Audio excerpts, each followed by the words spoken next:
Hi guys, स्वागत है आपका एक बार फिर से मेरे चैनल पर। दोस्तों, अगर आप लौट कर आ रहे हो तो थैंक यू, और अगर आप पहली बार आ रहे हो तो चैनल को सब्सक्राइब ज़रूर करें। तो दोस्तों, आज का टॉपिक थोड़ा सा रिलीजन बेस्ड है। पहले मैंने आपको नहीं बताया। आज हम बात करने वाले हैं हमारी होली बुक्स के बारे में। हमारे घर में जिस भी धर्म से रिलेटेड हैं हम, तो उस धर्म से रिलेटेड हमारे पास कोई ना कोई होली बुक तो है ही घर में। इतना तो आप सबको पता है। लेकिन इस कॉन्सेप्ट को उठाने का जो मेरा मेन वजह है वो यही है कि हम दुनिया भर की किताबें पढ़ते हैं, दुनिया भर के कोर्सेज पढ़ते हैं, बहुत सारी बुक्स हमारी बहुत फेवरेट हो जाती हैं, बहुत सारे राइटर्स हमारे बहुत फेवरेट हैं। कुछ किताबें तो ऐसी हैं जिन्हें हम अपने सिरहाने रख कर सोते हैं, कुछ किताबें ऐसी हैं जिन्हें हम पढ़ते पढ़ते सीने पर रख कर सो जाते हैं। तो इसका मतलब क्या? इसका मतलब तो यही है ना कि हमें उन किताबों से इस हद तक मोहब्बत है कि हम उन्हें अपने से अलग नहीं होने देना चाहते। उन्हें पढ़ते पढ़ते हम सो जाते हैं। तो क्या हमें हमारी जो होली बुक्स हैं, हमारे कुरान, हमारा बाइबल, हमारी गीता जो हैं, इनसे भी हमें इतनी मोहब्बत है? क्या हम इन्हें भी कभी ऐसा होता है कि हम इन्हें पढ़ते पढ़ते सो जाएं, इन्हें अपने सीने पर रखे रखे सो जाएं? ऐसा होता है? ये तो आप खुद समझ सकते हैं कि ऐसा है या नहीं है। अगर ऐसा है तो बहुत अच्छी बात है, और अगर ऐसा नहीं है तो ये एक सोचने का कारण है। क्या होता क्या है मतलब मैं तो मुस्लिम हूँ, तो मैं कुरान के ही बारे में बात कर सकती हूँ, क्योंकि मैंने बचपन से लेकर आज तक इसी बुक को ही अपने घर में देखा है, इसी होली बुक को। तो मैं तो इसी बारे में, लेकिन आप सब जो भी सब्सक्राइबर्स हैं, जिस भी धर्म से रिलेटेड हैं, उन सब के पास अपना अपना एक लिटरेचर होगा अपने अपने धर्म से रिलेटेड। तो क्या होता है यही ना कि हम लोग उसको एक खूबसूरत घर का सबसे खूबसूरत कपड़ा अच्छा सा निकाल करके और उसको अच्छे से स्टिच करके हम उसे कपड़े में बांध करके बहुत घर के बहुत पवित्र बहुत खूबसूरत कोने में उसे रख देते हैं। फिर क्या होता है? फिर उस पर धूल मिट्टी जमती रहती है। दोस्तों, हमारे जो एंसेस्टर्स हैं, हमारे जो नबी रहे हैं, कितनी तकलीफ सही है उन्होंने, कितनी मेहनत की है किसी भी धर्म को लाने के लिए।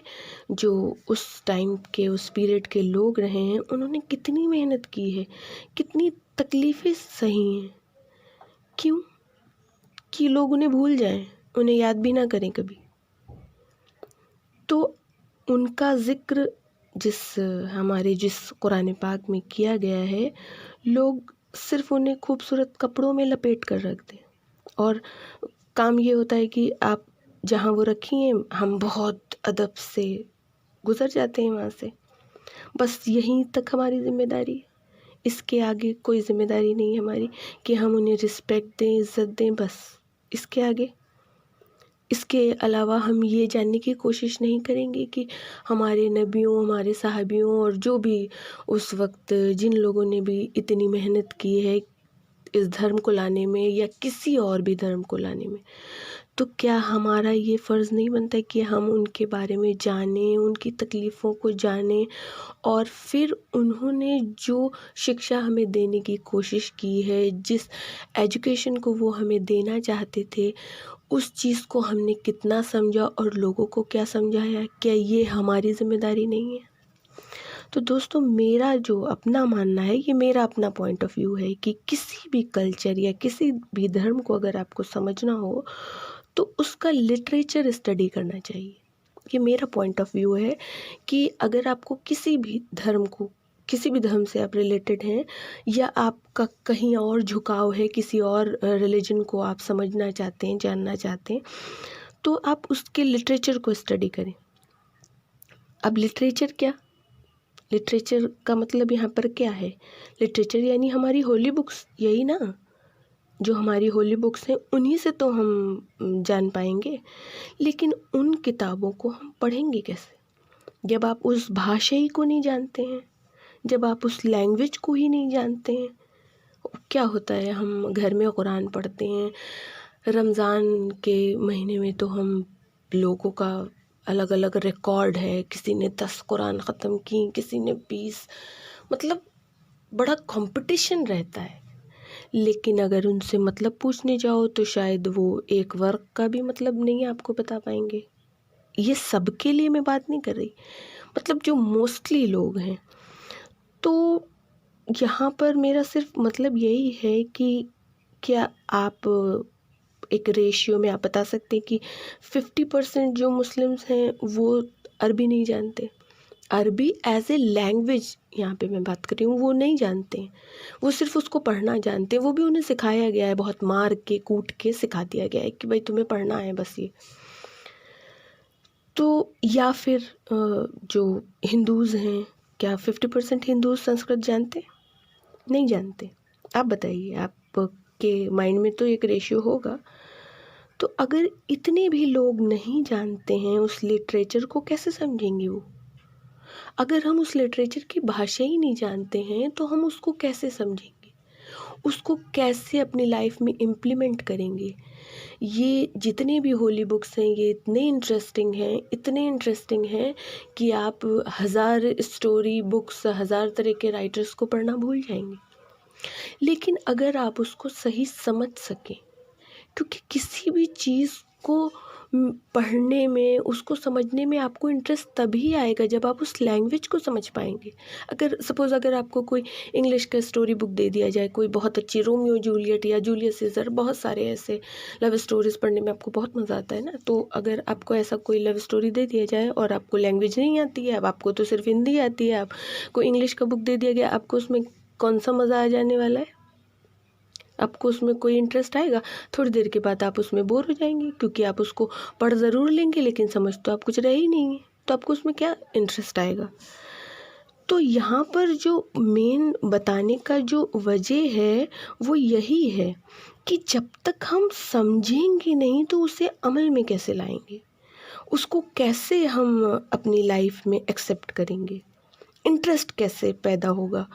या सपोज़ हमारे अंदर इंटरेस्ट पैदा भी हो गया, लेकिन दूसरों में इंटरेस्ट हम कैसे क्रिएट करेंगे, कैसे मोहब्बत होगी हमें हमारे लिटरेचर से?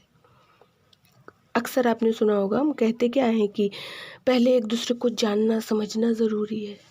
अगर दो लोगों की शादी या उनके बीच में कोई रिलेशनशिप हो रहा है तो यही तो कहा जाता है ना कि पहले एक दूसरे को जान लेते हैं, समझ लेते हैं, उसके बाद फिर आगे बढ़ते हैं। तो हम हमारी होली बुक्स से कैसे मोहब्बत हम कर सकेंगे?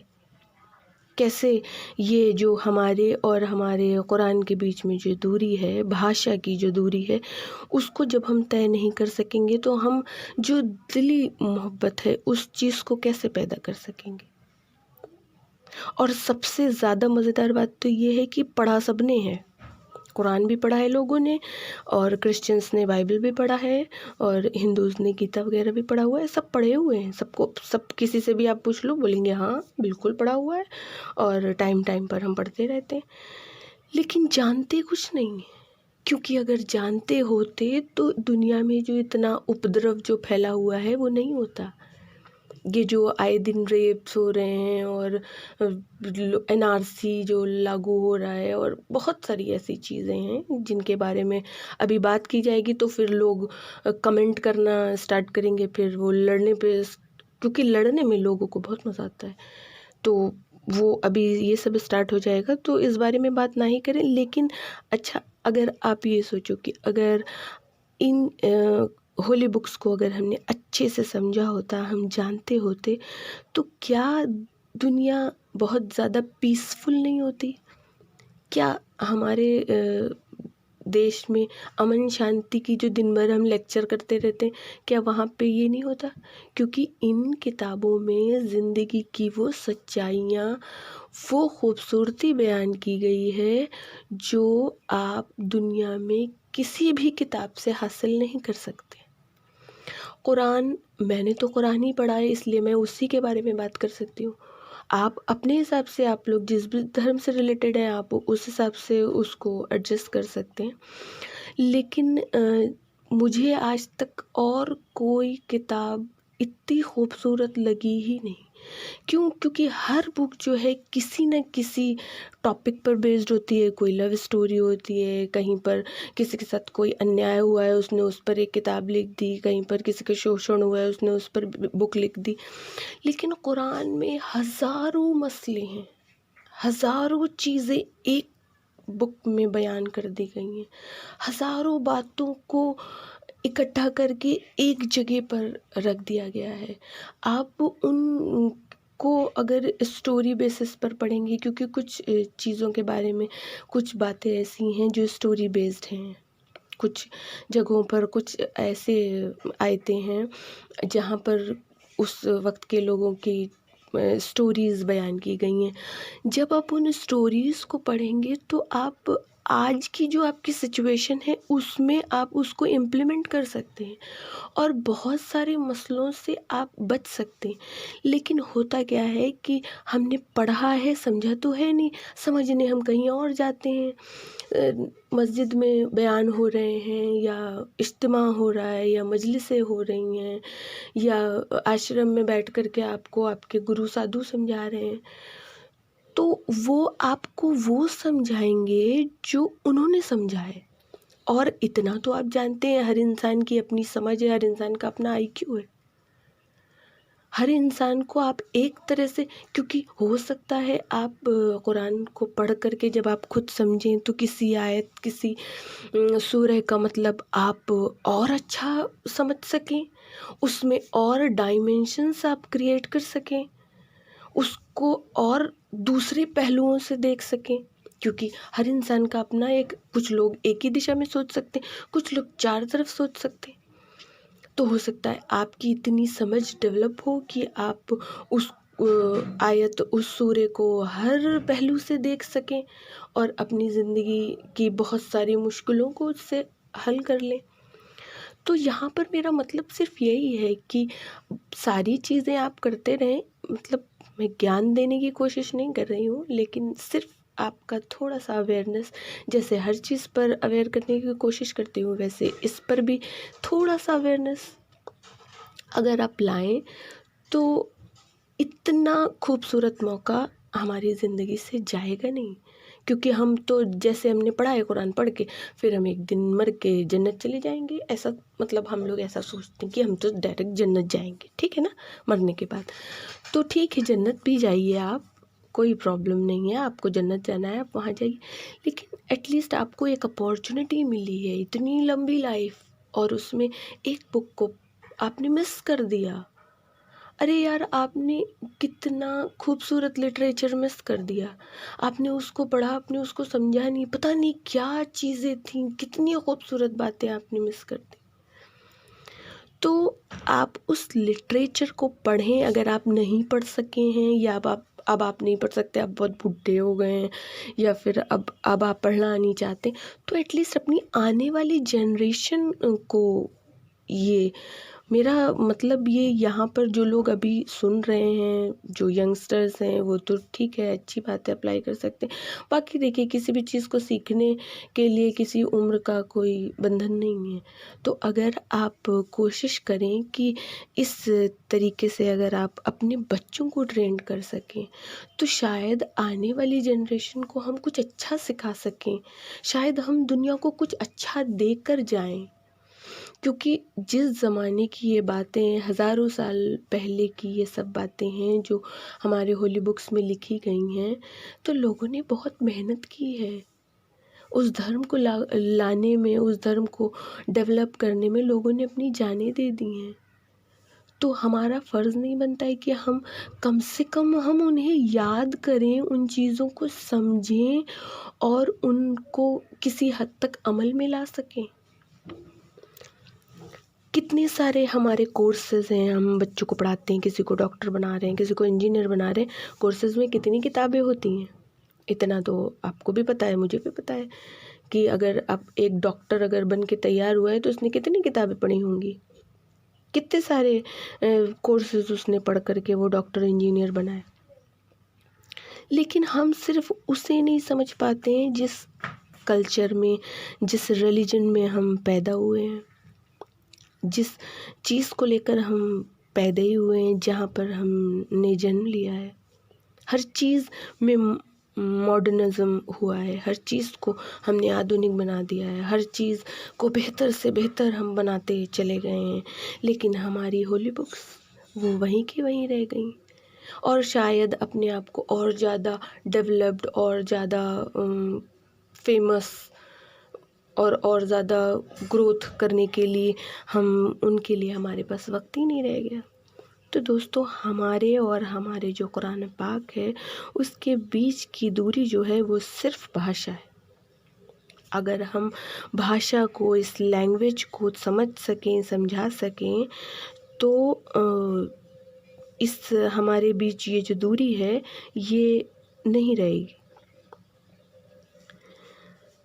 जो यहाँ पर जिस यहाँ पर सिर्फ एक अपने ही धर्म की बात मैं नहीं कर रही हूँ, जो भी जिस धर्म से रिलेटेड है वो अपने अपने पॉइंट ऑफ व्यू से सोच सकता है कि हम अपने बच्चों को कैसे रानी लक्ष्मीबाई की कहानी सुनाते हैं, महात्मा गांधी की कहानी सुनाते हैं, और बाकायदा हमने अपने कोर्सेज, उनका जो कोर्स है उन कोर्सेज में उन स्टोरीज़ को शामिल कर रखा है। बहुत सारे फ्रीडम फाइटर्स की स्टोरीज़ हैं। आप देखिए 8th तक का जो क्लास होता है उसमें फर्स्ट से लेकर के 8th तक हर किताब में आपको एक ना एक फ्रीडम फाइटर की कहानी आपको ज़रूर मिलेगी, उसकी जीवनी मिलेगी। हाई स्कूल इंटर में जो है आपको जीवनी के भी मार्क्स मिलते हैं कि आप हर किसी की जीवनी आपको जाननी ज़रूरी है। बहुत सारे कवियों की, बहुत सारे राइटर्स की, इन सब की जीवनियाँ जाननी आपके लिए बहुत ज़रूरी हैं। और हमारे जो धर्म से रिलेटेड जो स्टोरीज़ हैं, जो लोगों के बारे में जानना है, वो जानना बिल्कुल ज़रूरी नहीं है। हम अपने बच्चों को ये फ्रीडम फाइटर्स की स्टोरीज़ क्यों सुनाते हैं? ताकि वो उनके जैसे बहादुर बने, उनके जैसे वो मजबूत स्ट्रॉन्ग बने। महात्मा गांधी देखिए कब पैदा हुए, कब वो दुनिया से चले गए, सब हर बच्चा जानता है। आप किसी से भी पूछ लो, उनको निबंध लिखाते हैं, उनको मतलब एक उनके जैसे खून में शामिल कर दिया है कि महात्मा गांधी जी। अच्छी बात है, राष्ट्रपिता हैं, वो जानना चाहिए सबको। लेकिन क्या हमारे नबी कब आए, क्या हुआ, कैसे कैसे मसले मसाइल हुए, जैसे महात्मा गांधी जी ने इतनी सारी लड़ाइयाँ लड़ी, इतना वो जलियांवाला बाग कांड, मतलब लोगों की ज़बान पे रटा हुआ है। आप एक बार पूछोगे वो तुमको सन और सारा कुछ एकदम डिटेल में बताएंगे। आप पूछ के देखो बच्चों से, इंटर के हाई स्कूल के, या फिर छोटे बच्चों से भी आप पूछ के देखो, तो वो आपको एकदम ज़बानी बताएंगे। फट से आप तुरंत पूछोगे, फट से आंसर आएगा। वो 1947 में ऐसा हुआ था, जलियांवाला बाग कांड हुआ था, ऐसे से ऐसे हुआ, मतलब वो पूरा फुल ऑन आपको जानकारी देंगे। लेकिन हमारे नबी कब दुनिया में आए, हमारे मैसेंजर कब आए, उन्होंने कैसी कैसी परेशानियाँ बर्दाश्त की, ये सब हम नहीं जानते, ना हमारे बच्चे जानते हैं। तो यहाँ पर दोस्तों मेरा सिर्फ मतलब यही है कि अरबी एज ए लैंग्वेज, किसी स्कूल कॉलेज ने ये कोशिश नहीं की कि इस भाषा को हम भाषा की तरह बच्चों को सिखाएं। भाषा की तरह सिखाने का मतलब सिर्फ यही है, जैसे हम बच्चों को का खा गा सिखाते हैं, का से कबूतर, ऐसे ही हम अलिफ बे भी सिखाते हैं। ऐसा ही होता है ना, मदरसों में अलिफ बे सिखाते हैं। लेकिन जब यहाँ पे सिखाने वाली बात होती है कि अलिफ ज़बर आ, बे ज़बर बा, ऐसा करके बोल सिखाते हैं, तो फिर उसको उनका मतलब समझाएं कि अलिफ ज़बर आ मतलब आ की मात्रा आ, अलिफ ज़ेर ए का मतलब आग की मात्रा। हम ऐसे ही तो हिंदी सिखाते हैं और बोलते भी हैं कि अगर आपको मात्राएं आ गई तो आपको हिंदी पढ़नी आ गई, आपको हिंदी लिखनी आ गई, तो फिर अरबी क्यों नहीं आ जाएगी। लेकिन उसको हम सिर्फ रटवाते हैं, अलिफ ज़बर आ, बच्चे खूब चिल्लाते हैं अलिफ ज़बर आ, फिर अलिफ ज़ेर ए, फिर वो बच्चे चिल्लाते अलिफ।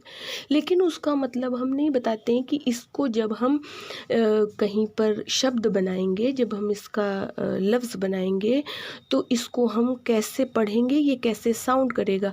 अगर आ की मात्रा आ लगाएंगे तो वो आ साउंड करेगी, अगर आ की मात्रा में ओ लगाएंगे तो वो ओ साउंड करेगी। लेकिन इसी तरीके से हम बे ज़ेर बे जब पढ़ाते हैं तो हम उनको इस तरह नहीं समझाते। अगर हम उनको उस तरह समझाएं तो वो इस भाषा को बहुत अच्छे से समझ सकेंगे। और किसी को हाफिज़ नहीं बनाने की कोई ज़रूरत नहीं होगी, किसी को कोई स्पेशल हाफिज़ या कहीं पर उसको कुछ सिखाने की ज़रूरत नहीं होगी, वो सब खुद सीख जाएंगे। लेकिन हमने कभी कोशिश ही नहीं की, क्योंकि हम ना जानते हैं ना जानना चाहते हैं। मेन तो बात ये, अंग्रेज़ी भाषा को हम अपने बच्चों को सिखा दिए ना, वो हमारी भाषा तो नहीं है, अंग्रेज़ लेकर आए थे, लेकिन अंग्रेज़ी भाषा को हमने एक इंटरनेशनल लैंग्वेज का नाम दिया और हम अपने बच्चों से कहते हैं अगर तुम्हें अंग्रेज़ी नहीं आती तो तुम बेटा बिल्कुल ज़ीरो हो, तुमको कुछ नहीं आता। फिर हम हर बच्चों को घर में बताते हैं, सेब की जगह हम उन्हें एप्पल सिखाते हैं। बच्चा पैदा हुआ नहीं, बेटा एप्पल खाओगे, बेटा देखो डॉग आया, कैट आई, एग लो, एग खा लो। मतलब क्या सिखाने की कोशिश कर रहे हैं हम? एज ए लैंग्वेज उनको हर चीज़ की जानकारी। हमने क्या गिनती में बोलते हैं हम, एक को बेटा 1 बोलो। ज़्यादातर बच्चे अभी हिंदी में जानते ही नहीं है। दूसरों को क्या बोलूँगी मैं, मुझे खुद नहीं पता कि 79 कैसे लिखते हैं। जब लोग मुझे बताते 89 तो फिर फटाफट से मैं लिख के दे सकती हूँ। तो ये सब तो हमें सिखाया गया है ना, सिखाते सिखाते हम वही सीखते सीखते बड़े हो गए। हमने क्या अरबी का जो गिनती होता है उसको सिखाया कि बेटा जो 1 है उसको ये बोलते हैं, 2 को हम ये बोलते हैं। अगर हम वो भी अगर शामिल कर देते उनकी भाषा में तो क्या वो ये भी सीख नहीं जाते? अंग्रेज़ी काफ़ी मुश्किल भाषा है, लेकिन हम अपने बच्चों को सिखा सके ऐसा नहीं है, वो सब सीख गए हैं।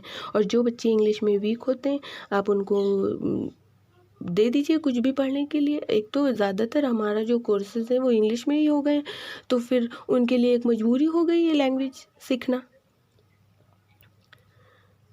तो बहुत सारे जो मतलब मुस्लिम्स हैं उन्होंने भी स्कूल खोले हुए हैं, ऐसा नहीं है, बहुत सारे अच्छे एजुकेटेड लोग हैं उन्होंने स्कूल खोले, लेकिन सब अपने अपने बिजनेस को ग्रो करने में लगे हुए हैं। जो चीज़ जैसी चलन में है वो उसी लाइन पे चल रहे हैं। किसी ने अरबी भाषा, खैर अरबी तो छोड़ ही दो, हम उर्दू को भी जगह नहीं दिला सके। ऑप्शनल हैं ये भाषाएं, संस्कृत है, उर्दू है, ये ऑप्शनल है इनको, जबकि ये भाषाएं कंपलसरी होनी चाहिए, क्योंकि इन भाषाओं से हमारा जो लिटरेचर है, जो हमारा पुराना जो साहित्य है वो जुड़ा हुआ है। लेकिन ये भाषाएं जो हैं वो ऑप्शनल है, आप चाहें तो सीखें चाहे ना सीखें, कोई प्रॉब्लम नहीं है, ये कंपलसरी नहीं है। कंपलसरी है अंग्रेज़ी भाषा आपको आनी चाहिए, वरना आपको 0 नंबर देंगे ही। तो दोस्तों, अगर हम अरबी को भाषा की तरह समझें और पढ़ाएं तो हर बच्चा कुरान को समझ सकेगा, और जब सब समझ सकेंगे तो जो लोगों के जो तर्जुमे हैं, जो लोग, हर इंसान अपने अपने ढंग से चीज़ों को समझता है, और तर्जुमों में क्या होता है हम कंफ्यूज हो जाते हैं, क्योंकि एक हाफिज़ या मौलाना एक बात बताता है, दूसरा पंडित या साधु कुछ और बात बताता है। अब हम कंफ्यूजन में पड़े कि वो जो कह रहा था वो सही है कि ये जो कह रहा है ये सही है। तो ये कंफ्यूजन से हम निकल जाएंगे। अगर अरबी का जो पहला बुक है, अगर हम उसको बच्चों को अच्छे से समझा सकें, जैसे हम ABC का बुक या का खा गा का बुक बच्चों को सिखाते हैं, उसी तरीके से अरबी का या उर्दू का जो बुक है, जो पहला बुक है, अलिफ से लेकर ये वाला जो बुक है, उसको अगर हम इतना ही माइन्यूटली, इतना ही डीपली बच्चों को सिखा सकें तो वो अरबी और उर्दू दोनों ही भाषाएं बहुत अच्छे से समझ जाएंगे, जान जाएंगे। और जब वो लैंग्वेज को समझ जाएंगे तो फिर उनके लिए कोई मुश्किल नहीं है, कोई दिक्कत नहीं है कि वो अपने लिटरेचर को, अपने कुरान को समझ ना सके। किसी को कुछ समझाने की ज़रूरत नहीं है, वो अपने आप समझेंगे, अपने आप पढ़ेंगे, उनका इंटरेस्ट अपने आप पैदा होगा। हमने जो भी किया है, जैसे किया, जिन भी हालात में किया, हमारे टाइम का अभी आप भूल जाओ। अभी आप अपने नए जनरेशन को क्या देकर जाना चाहते हो ये आप पे डिपेंड करता है, और हर माँ बाप, हर पेरेंट की जिम्मेदारी है कि वो अपने बच्चों को एक अच्छा माहौल, एक अच्छा एनवायरनमेंट और एक अच्छा ज्ञान, अच्छा एजुकेशन देकर जाएं। तो दोस्तों, यहीं से मैं अपनी बात को ख़त्म करती हूँ। उम्मीद है आपको वीडियो पसंद आई होगी। यहाँ पर वीडियो को बहुत कोई एप्रिसिएशन या कोई उसका इशू नहीं है, ये मेरे मन की बात थी और मुझे ये बतानी ही थी। माध्यम ये मिला तो ये ठीक, अगर लिख कर बतानी होती तो मैं लिख कर बताती। बहुत दिनों से ये बात मेरे मन में थी, लेकिन मुझे कोई प्लेटफॉर्म नहीं मिल रहा था कि मैं अपनी बात को लोगों तक कैसे पहुंचा सकूं। तो कोई इशू नहीं है कि आप इसको लाइक करें, डिसलाइक करें, इसका कोई मतलब नहीं है। लेकिन अगर आप मेरी बात को समझ सके, क्योंकि बात को समझाना मेरा काम है, समझना आपका। अगर आप नहीं समझ सके तो फिर मेरे समझाने में कमी है। तो हो सकता है कि अगर आप इन बातों को समझ सकें तो हो सकता है कुछ लोग अवेयर हो सकें, और अगर कुछ लोग भी अवेयर हो सकेंगे तो जो भी हमारे देश, हमारी दुनिया में जो भी हालात ऐसे चल रहे हैं वो धीरे धीरे, बहुत जल्दी नहीं लेकिन धीरे धीरे वो ख़त्म हो सकेंगे। और हम जो बाहर जो सोशल जो हमारा चल रहा है, जो भी इश्यूज़ हैं, ये सब अपने आप ख़त्म हो जाएंगे, क्योंकि हम एक अच्छा एनवायरनमेंट, एक पीसफुल एनवायरनमेंट क्रिएट कर पाएंगे। हम अपने बच्चों को सही शिक्षा दे पाएंगे। अगर इन होली बुक्स की, इन धर्मों की ज़रूरत ना होती तो फिर ये बनाए ही क्यों जाते, क्यों लोगों को समझाया जाता। अभी इतना जो समझाया जा रहा है, इतना सब चल रहा है, वो सिर्फ इसीलिए ना। तो अगर आपको वीडियो पसंद आई हो तो वीडियो को आप लाइक, शेयर और सब्सक्राइब करें, और मुझे दीजिए इजाज़त। मैं आपसे मिलती हूँ अपने अगले वीडियो में, और इंशाल्लाह इस तरह के वीडियोस, जो भी इस तरह के एजुकेशन बेस्ड हैं, जो भी मेरे मन में बात आती जाएगी, मुझे लगेगा कि लोगों को बताना चाहिए, तो बीच बीच में मैं इस तरह की वीडियोस आपको डालती रहूँगी। उम्मीद है कि आप सब इस मामले पर अवेयर हो सकेंगे और मेरी कही बातों को समझ सकेंगे। तो दोस्तों मुझे दीजिए इजाज़त, मैं मिलती हूँ आपसे अपने अगले वीडियो में। तब तक के लिए दोस्तों, बाय बाय।